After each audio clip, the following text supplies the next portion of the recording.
I told you, 𝓕𝓪𝓭𝓮. Let her go. You will find someone better. No! No, I won't do it! I have to save her! By what means exactly? A lowly pawn. You lack the power and the strength of will. Do you know a way? Tell me!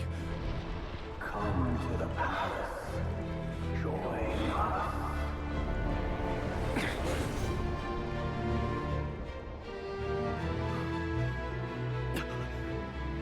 𝓕𝓪𝓭𝓮, thank goodness we... Step forth and take your share. You made it. Not you too.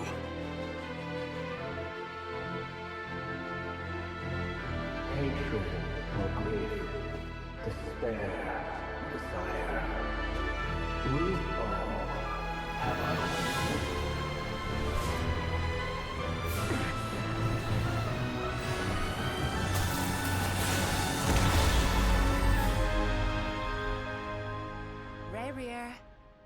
𝓕𝓪𝓭𝓮. Lindis? Were you daydreaming?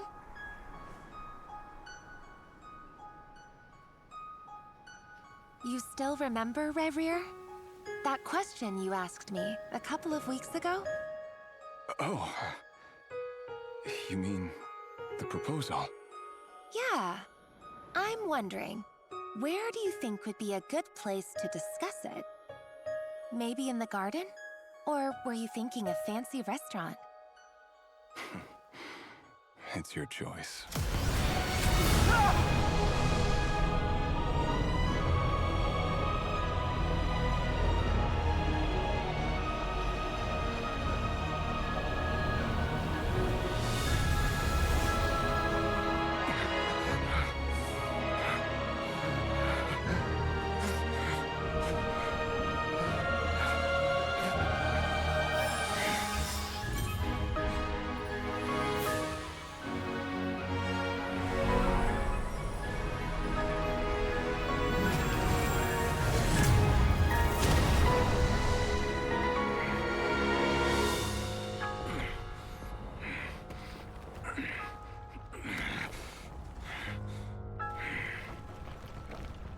I will find you. And then, you can give me your answer.